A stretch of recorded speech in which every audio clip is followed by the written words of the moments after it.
My father kicked me out after my mom passed away. My life became a living hell when my dad marries a single mother, Penelope. My name is Sophia, a 23-year-old female. I remember the day my world changed as if it was yesterday, the day my mother passed away. It wasn't sudden. It wasn't a quick end.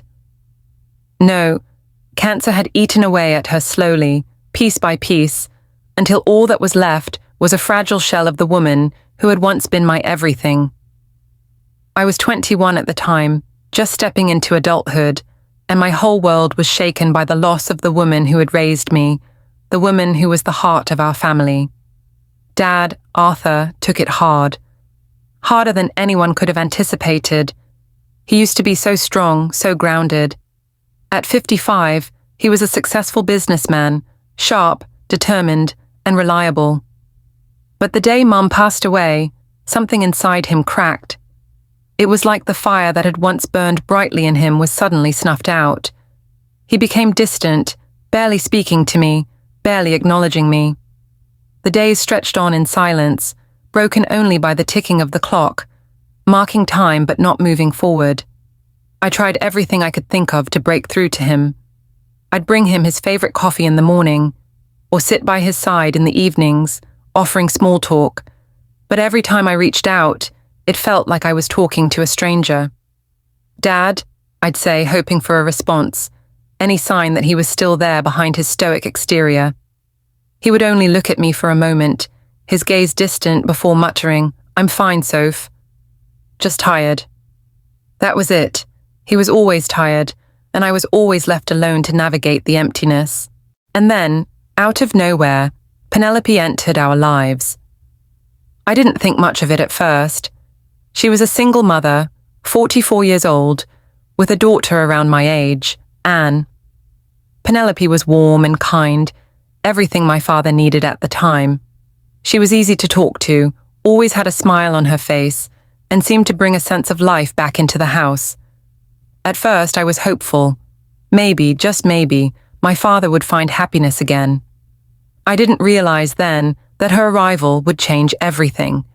Everything about me, about him, about us. It was a Saturday when they told me they were getting serious. We were sitting in the living room, and Dad looked at me with a strange, almost guilty expression. "Sophia," he started, clearing his throat, "Penelope and I have been talking, and we've decided to take the next step." I remember staring at him, not quite understanding. "You mean, you're dating?" I asked, trying to hide the surprise from my voice. He nodded, his eyes darting to the floor before looking back at me. "Yes, and I think it might be good for us to spend more time together. I want you to get to know Anne better. She's a lot like you, you know. I think you'll get along." I was confused. "But what about us, Dad? What about you and me?" "I need this, Soph," he said quietly, looking away. "I need someone. And you've got to let me find that." I wasn't sure what to say. I had always thought that after Mum's death, I would be the one who stayed close to Dad. I was his daughter, his only family. But suddenly, I felt like I was being pushed aside. Days turned into weeks, and then months. Penelope and Anne were always there, at the dinner table, at the family gatherings, at the small weekend outings, and gradually, the space that had once been mine, the place I had shared with my father, was taken up by them. Anne, the girl just a year older than me, became a regular presence in our home. At first it was subtle. Penelope would smile at me, talk to me, and Anne would join me for breakfast, chatting about this or that. But the longer they stayed, the more I realized it wasn't just their presence I was being forced to accept. It was my father's growing affection for them.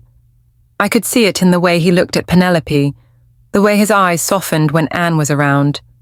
One evening, I came home late from work, exhausted from a long day at the bookstore, and as soon as I walked through the door, I heard laughter coming from the kitchen. I froze. "Come on, Soph," Anne said as I stepped in. "Join us. We're making your favorite." It wasn't a request, it was a command. I was no longer part of the family in the way I had been before. I was an outsider in my own home. But I tried to brush it off. I told myself that it was fine, that I was overreacting.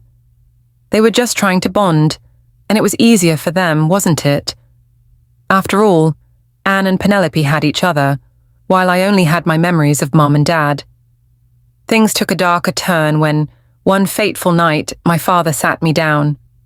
"Sophia," Arthur began, his voice softer than usual, almost apologetic, "I think it's time you move out. Anne and Penelope need the space. You're an adult now, and it's time you make your own way." I stared at him, shocked. "What are you talking about?" I asked, my voice breaking. "Dad, I don't understand. It's for the best, Soph," he said, cutting me off. "I need Anne here. She's closer to your age and she's just good for me." The words hit me like a slap in the face. For a moment, I couldn't breathe. "You're kicking me out." "For her?" My heart twisted in my chest. I had spent years trying to keep my family intact, trying to fill the hole my mother's death had left. But now, my father was telling me that I wasn't enough. "It's not like that," Arthur said, though I could hear the hesitation in his voice. I need this, Soph. I need to move forward. You'll understand one day." But I didn't understand, and I don't think I ever will. That night, I packed my things and left. The house felt suffocating, the walls closing in on me. I moved into a small apartment, alone, hurt, but determined to survive. For the next few years, I buried myself in work. I put everything I had into making something of myself. I had to. If I didn't, I feared I would fall apart. I started a small online business, a blog that eventually turned into something more, a brand, a small company. My success wasn't just about money. It was about proving to myself that I didn't need my father to define who I was. 5 years passed. My business was thriving, and I had built a new life without him in it. And then, out of nowhere, I received a call. "Sophia," my father said, his voice shaking, "I need to apologize. I've made a terrible mistake. I should have never kicked you out. I should have never pushed you away. Penelope, Anne, they aren't enough. They were never enough. I need you. I want you back in my life." I froze. I knew that Dad hurt me in the past, but there's a deep longing in my heart. Suddenly, I remember what my mom used to say, "Forgive and move on with your life." My mom was a godly woman, always instilling in me the fear of God. I sighed, trying to stop my tears from falling. "Dad," I said, my voice was trembling, "I already forgiven you. That's water under the bridge. Life is short, and I want to start all over again with you." Silence. I could hear my father's soft cry. "Sophia, thank you for giving me another chance." That was 3 years ago. Now I am married and have one daughter. My relationship with my father was thriving. People often say that you should cut ties with toxic people, but in my case, I chose to forgive. Sometimes revenge is not always the answer. Forgiveness is essential for healing broken relationship.